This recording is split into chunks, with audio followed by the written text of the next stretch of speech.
Today's topic is how can we build up India's competitiveness? Hello, everyone. I'm happy to be with you once again. And today I'm very happy to have someone from my own hometown, Jaipur, who studied law and economics, 50 years in public policy, and has built a global NGO sitting right in Jaipur. I'm very proud to have him here. And let's turn it over to him and let's see what he has to propose. Over to you, Mehta Sahib.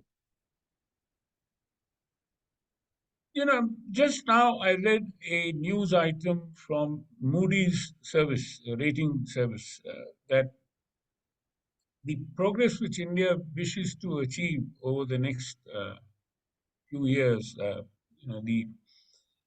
the desire of our Prime Minister that we should become a rich country or developed country by the year 2047, when we turn 100, seems very difficult because of the kind of bureaucratic situation that we are faced with, the kind of problems with businesses faced with, etc. And that then boils down to the larger question of competitiveness and not just being able to do business in an easy way. In fact, the same suppose also applies to the citizen, even ease of life.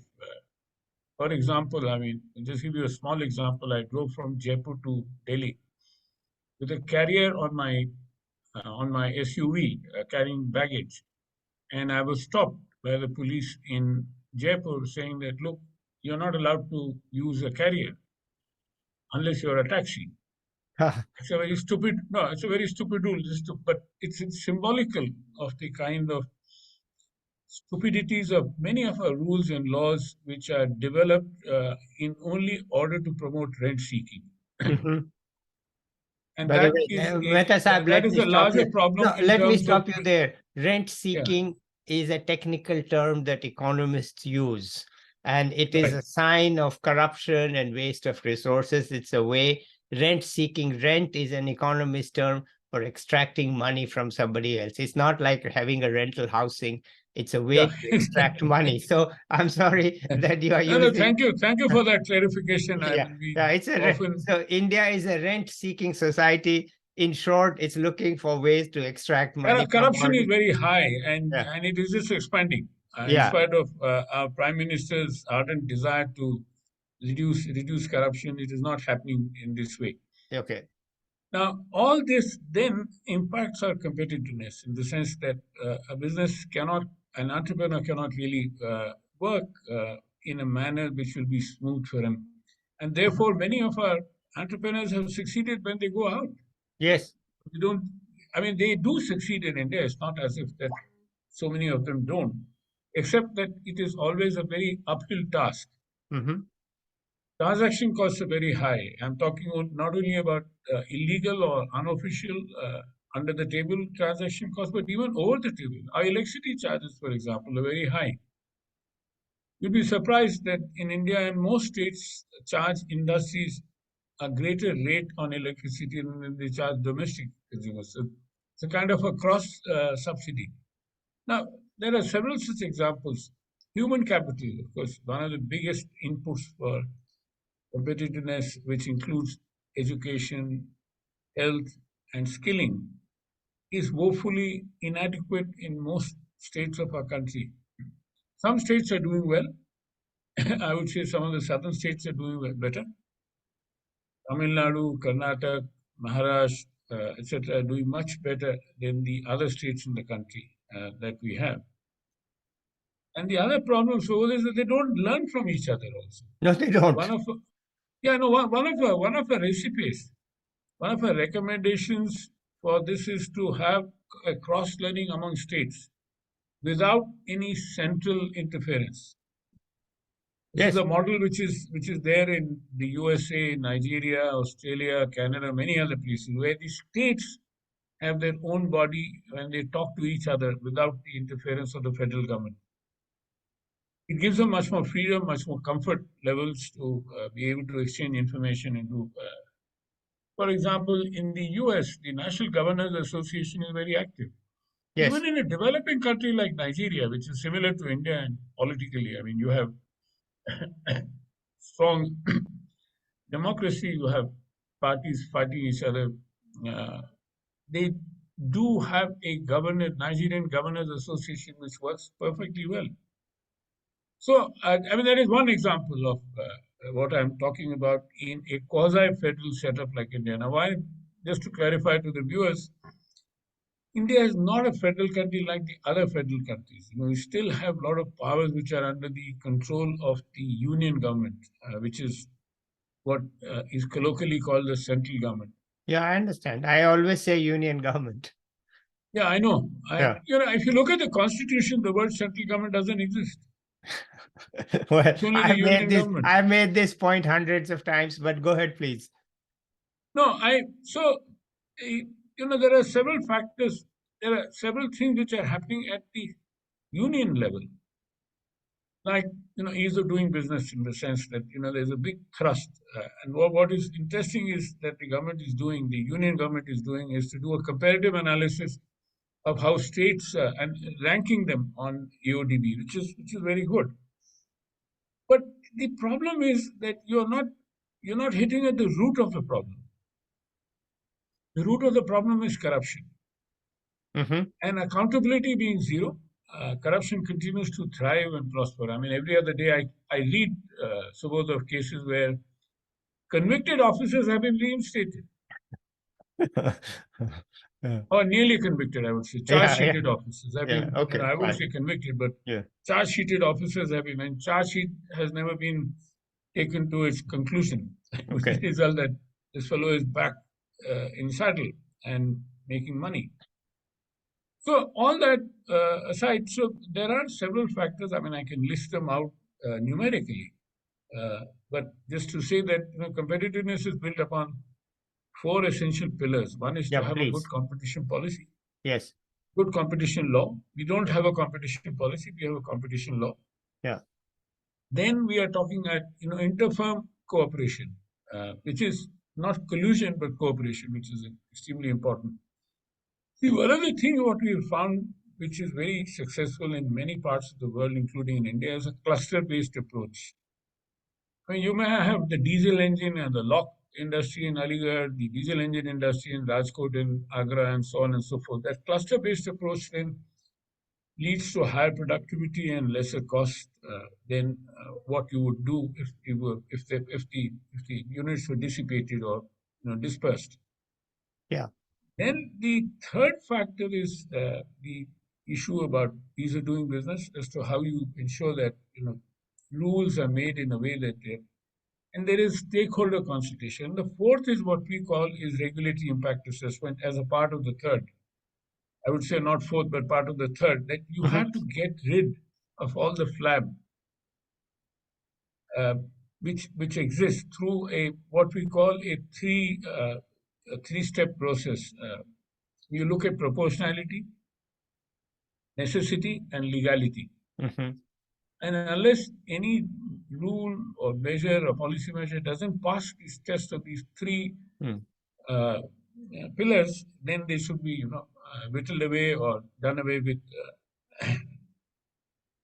Now, that is something which we are advocating since a long time in order to improve ease of doing business.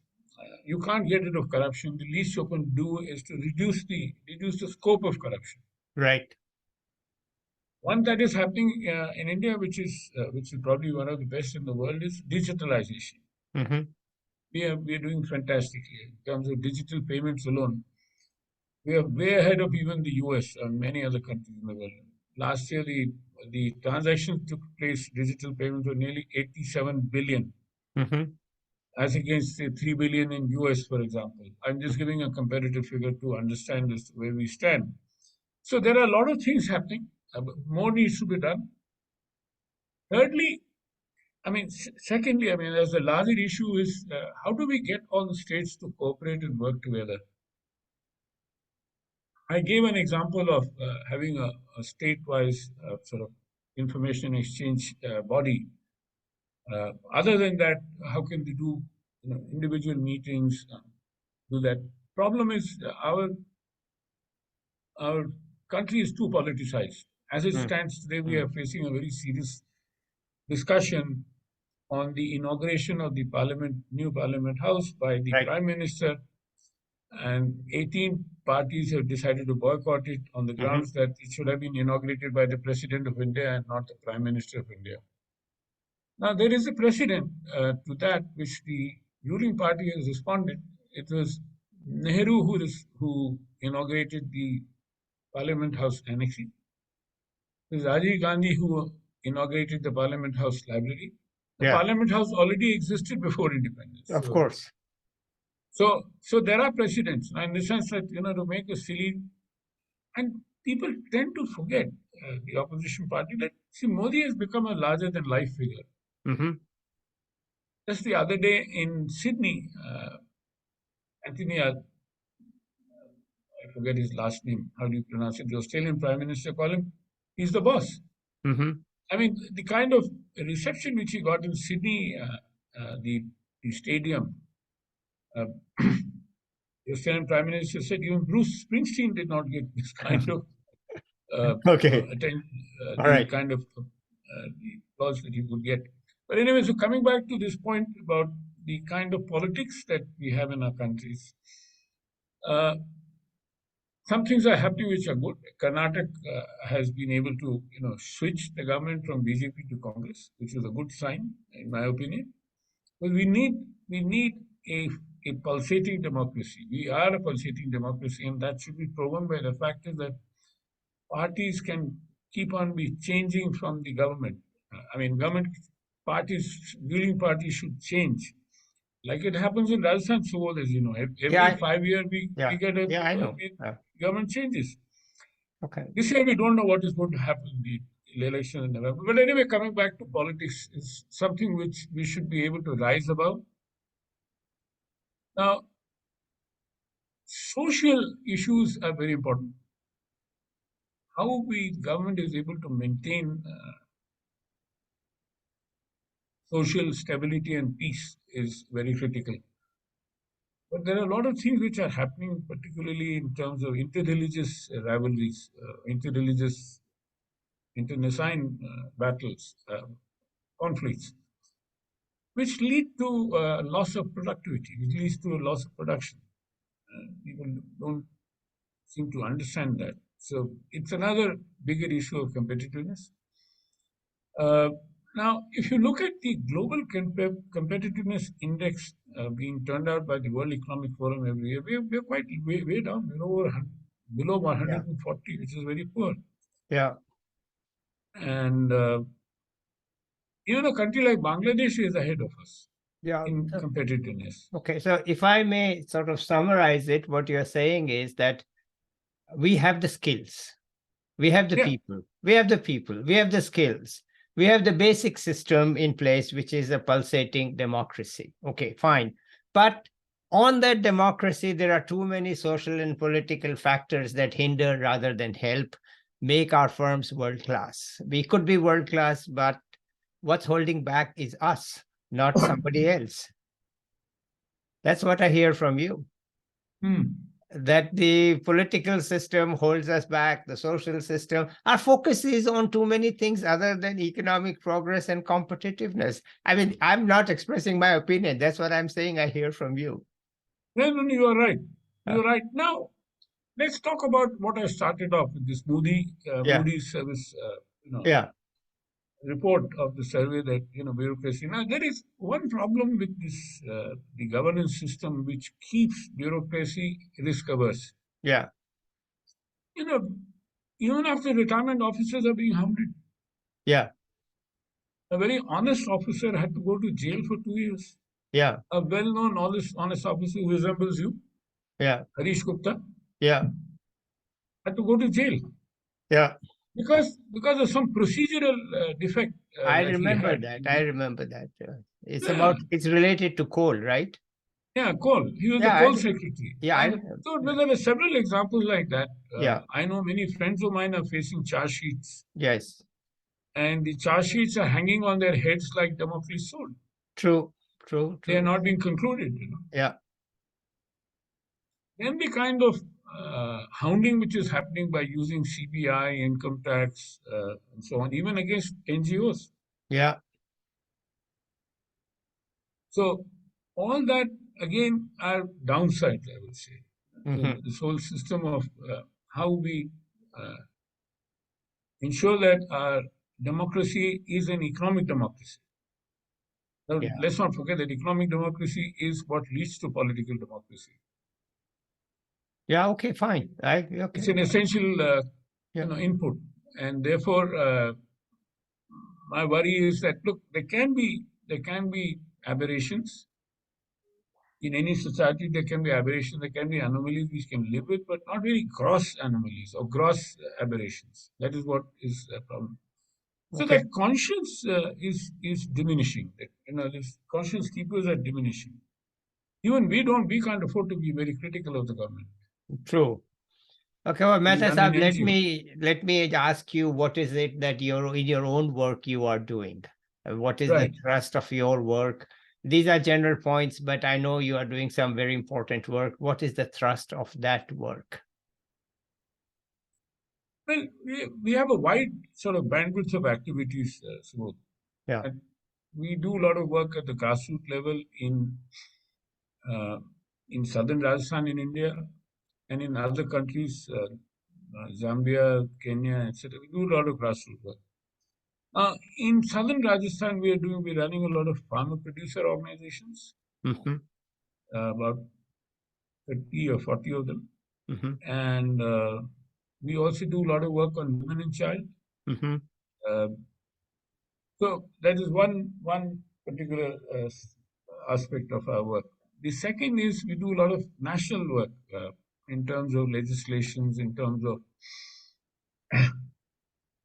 digital economy is one big area of our work nowadays because of the Okay. fact that there is so many things happening.